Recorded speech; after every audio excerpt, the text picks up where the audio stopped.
my pledge to America, which fixes everything that's broken, is probably a 70-30 issue or 80-20. It's that popular.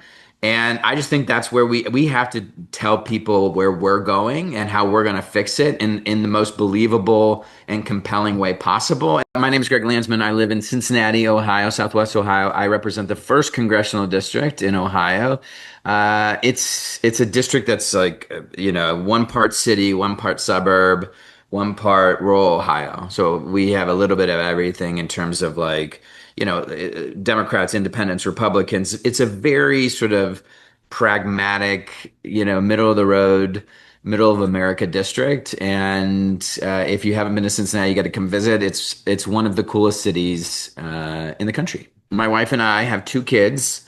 My daughter is almost 16 and she is starting her driver's ed stuff in a couple weeks, which is crazy. And then our son is 13, almost 14. So we're in the raising teenagers era of our lives. And you're gonna have the college stuff coming up, which is a little scary right now. Very scary. But I'm like, it's cars first. Okay. All right. Cars and like boyfriends and girlfriends. That's where and grades. So, the reason I wanted to do this is because I watched your post about Pledge to America, and I was just like, oh my God, I need to hear more about that. I need to get as much detail as possible. Sure. So, can you start with explaining what it is to anyone who didn't watch that video?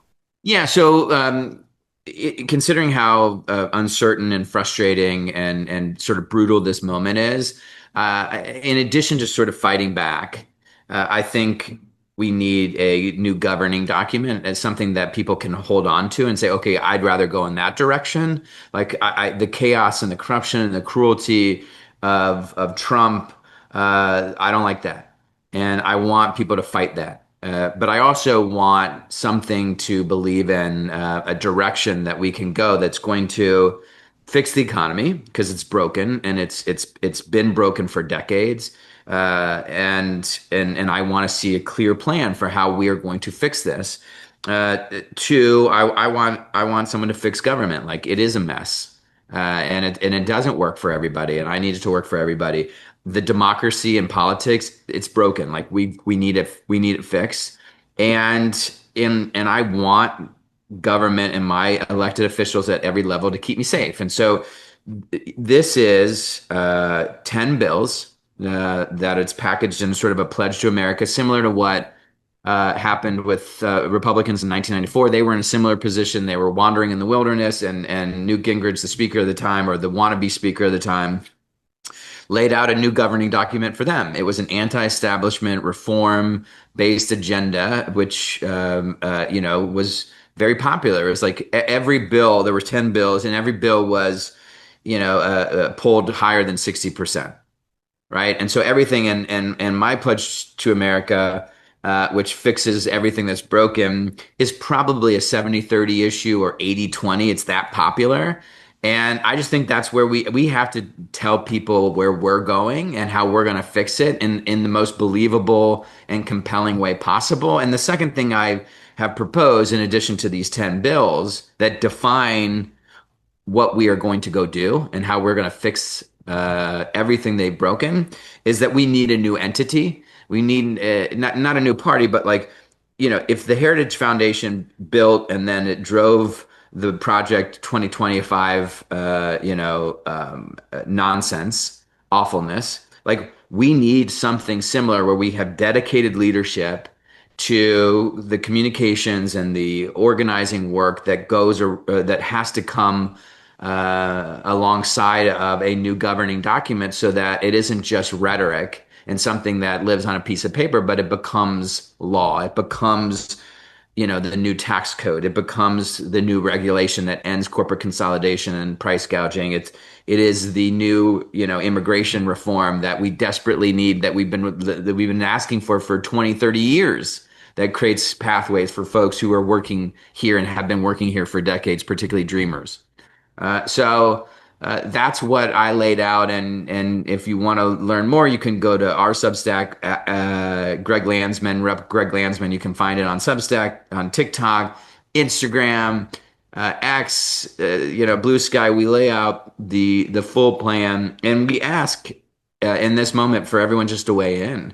And then over the course of the next couple of months, we'll update it and put something back out that is reflective of everything we heard from people all over the country. I was reading through your comment section and I saw a few people being like, well, if it had climate change, I'd be really excited about that. I didn't love what you said about Yeah. policing. And so it was really interesting to see what the responses were. So the climate change piece is in the second bill, the Build Baby Build bill, which will be a little startling for some people because it's it plays off of the Drill Baby Drill, but we have to be the group that gets the country building again, building infrastructure, housing, broadband. And in there is all the clean energy stuff, the EV stations, the charging stations, like what we did in the IRA, for example, on climate did not work initially and won't work until we fix it, in part because it was so like bureaucratic the way we did the charging stations. Each state got a little bit of money or got some money, and then they developed their own process for getting it out. So like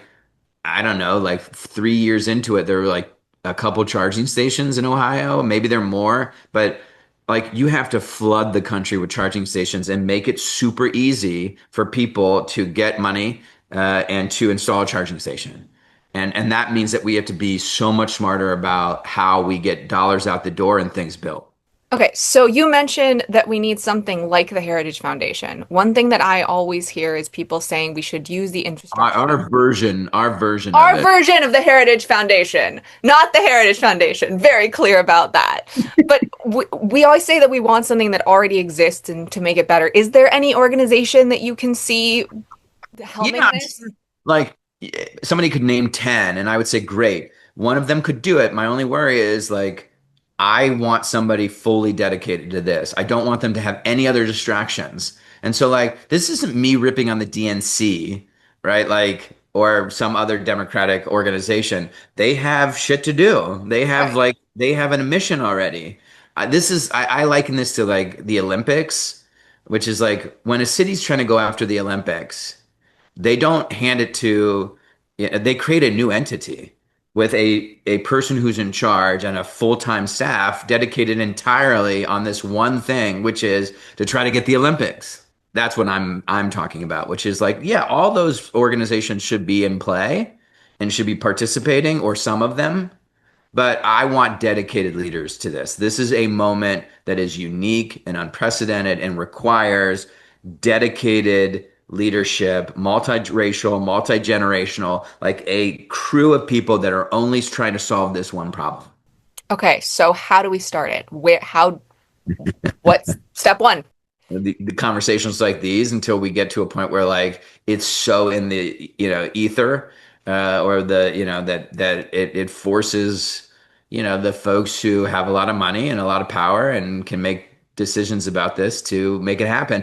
I have the added benefit of being a member of Congress that can and I talked to Hakeem and Pelosi and others about what this should be. I've gotten nothing but positive feedback, and so I think it's just a matter of continuing to talk about it, bringing people together, and having somebody step up and say I'm in, and then the next person steps up and says I'm in, I'm in, I'm in, I'm in, and then all of a sudden it's like okay, let's get it done.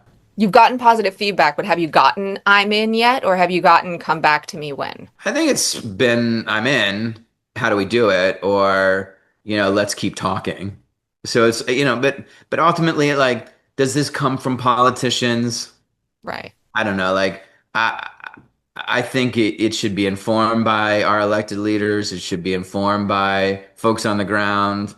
It should, obviously, there are, folks who care deeply about fixing what's broken and wanting a new governing document that aren't partisan or are partisan, but that's not why they're doing it. They just want to fix the country. They want to make life better for people, and they have the resources to support these kinds of things. It's them saying, we're in, and I'll go around and organize around this. I thought the first step was don't try to make it perfect and have everything Right. answered. Just get it out there and then go to work. That's how I approach things though in general, which is I don't want to sit and like try to make everything perfect and then get started. I want to try to get started and then build from there. It sounds like almost the opposite of the purity stance of like everything has to be perfect at once for it to work. I had somebody say like, no, it wasn't somebody. I heard this. This is a famous quote. But I don't remember who said it. That if you try to wait until it's perfect, you're never going to go anywhere. So try to get 60, 70% of the way there to where you're comfortable. And that's where I'm at 60, 70%. Where did your idea for this come from? Not just in the general of like, we need to do something, but how did you just start being like, okay, I'm gonna write this? Because I do a lot of town halls and community conversations, and people, kept saying, but where's our governing document? What is the response? And I kept hearing more and more from folks, yes, like we want you to fight this, but you also have to like present a vision, like something compelling that's an alternative to this. Like, okay, if you're against this mega spending bill that cut healthcare, or will take healthcare away from 15 million people to pay for tax cuts, what's the alternative? This, the first bill in here is the alternative.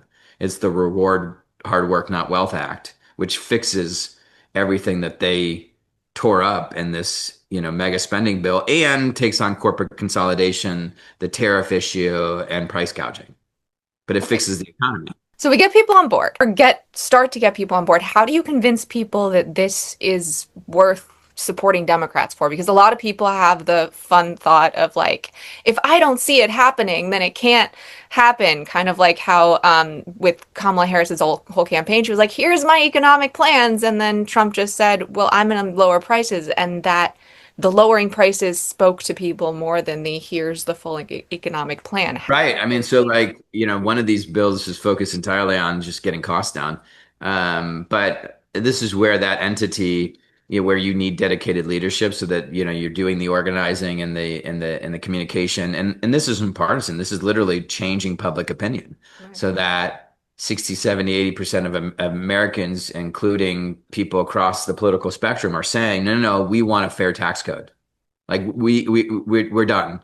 Everybody at the top, these billionaires and big corp, they have to pay all their taxes just like the rest of us.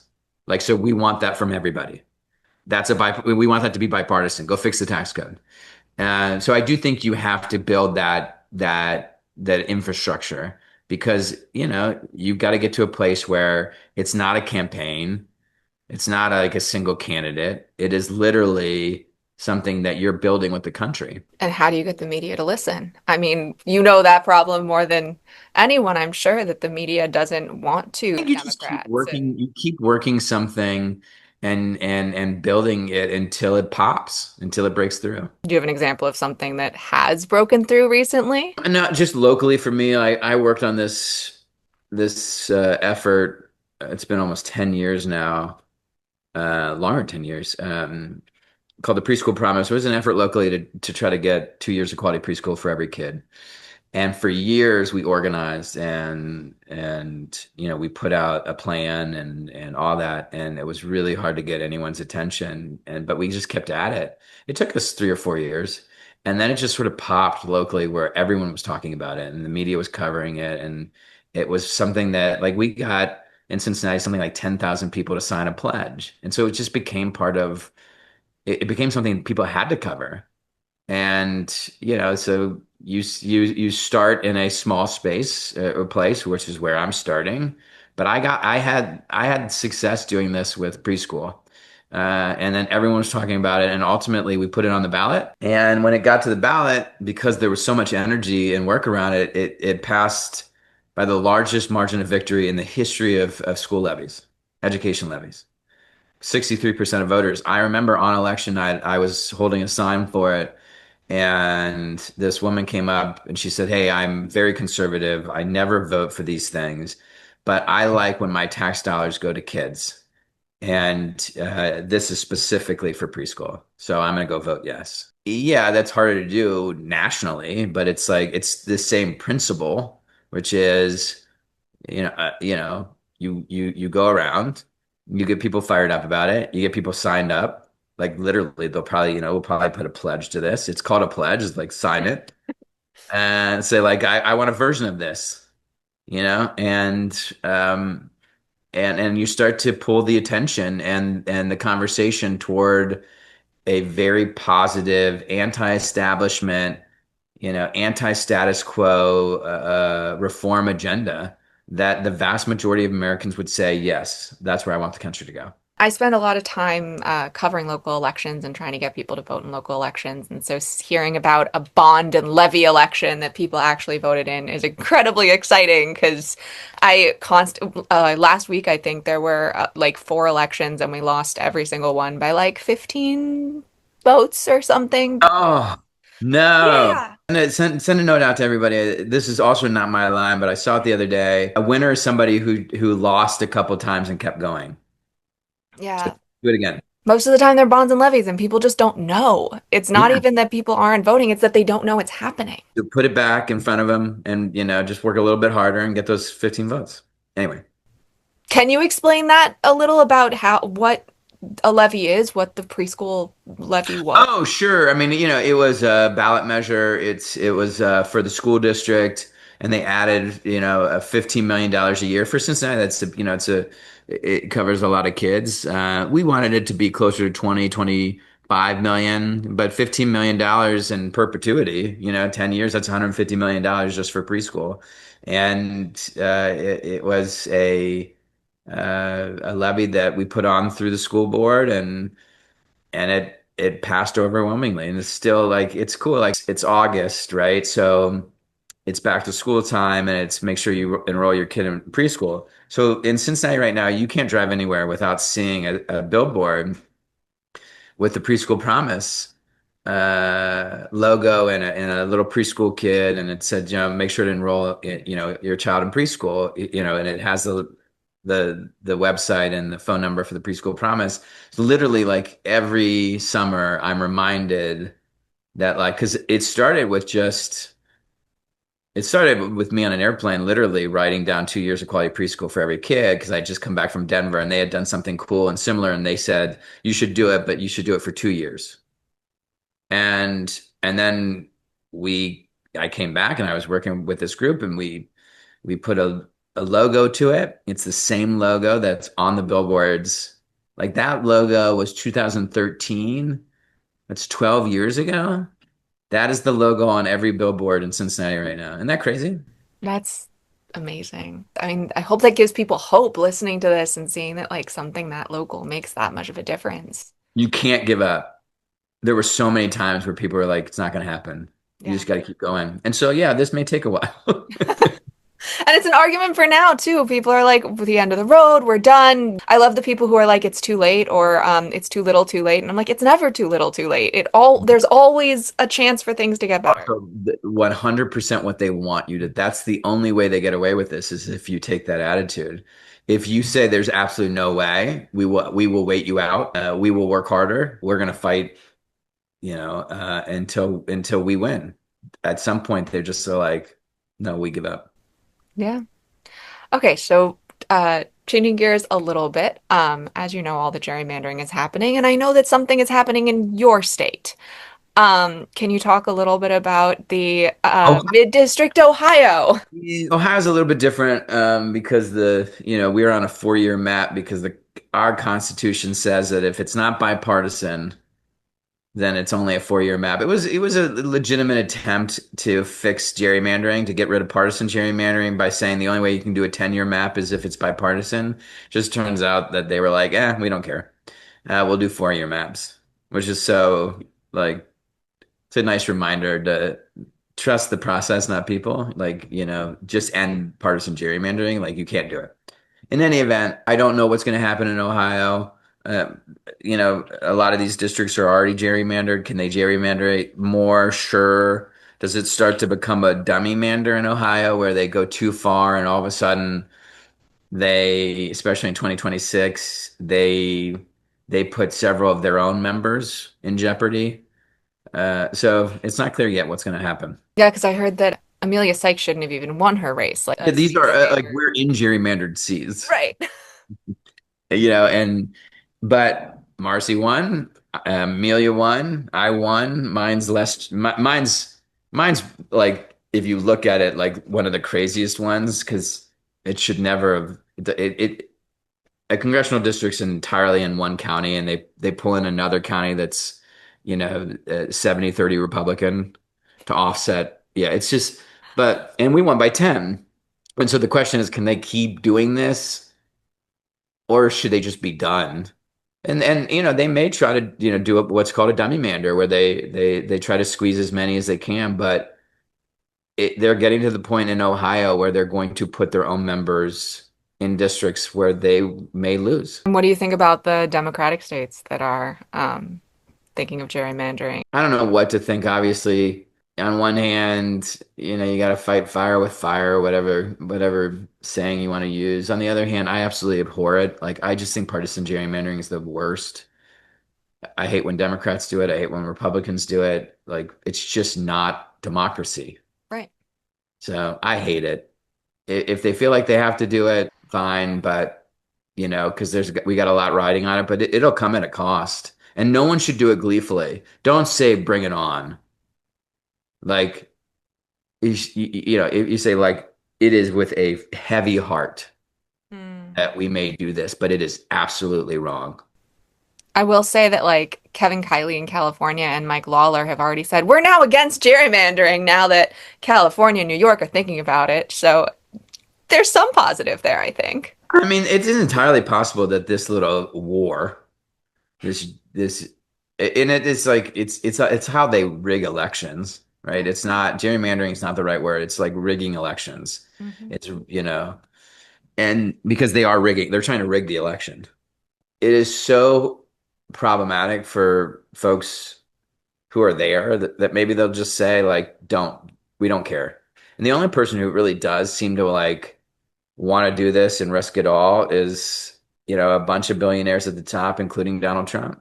Everyone's like, oh, the election, Elon Musk stole the election and did these twisted things. I'm like, the election was stolen before the election even Yeah, I happened. mean, this is the same thing. It's like it's so frustrating to me that like Trump is known for the person saying like, "Hey, elections are rigged," when it's like, no, like because they gutted the voting rights bill and the Supreme Court did in 2013, elections are rigged. We should stop rigging elections, end voter suppression, end partisan gerrymandering, and that's the John Lewis voting rights bill.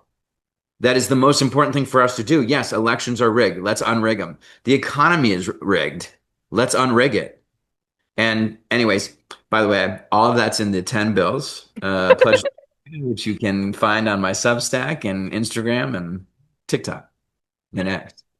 All the Republicans are trying to take our language. Like everything they say, I'm like, but that needs to be what we're saying. So Like we just take it back. we lost that messaging war. We take it back. Can you talk a little bit about your podcast? I wouldn't call it my podcast. Okay, the New Dems podcast. I'm a member of the New Dems. It's a coalition, 115 Democrats in the Democratic caucus. Some folks are super progressive, some are more moderate, but we all like policy and solving problems. So we're the more pragmatic, I would say. And we started a podcast called The Fly-In, where we talk about what's going on in Congress. So check that out, The Fly-In, Yeah. It's wherever you get your podcasts. I'm gonna go have dinner. So thank you so yeah, much. so thank you so much. And please keep me posted about this, Bill. Because I'd love to help out in any way I can. It seems like it's gonna have to be influencers that I spread the think so. word. I know. So that's on us. Yeah, on me too. Like, but I love organizing, so let's All go. All right. right. See ya. See ya. Thank you. Bye. Bye.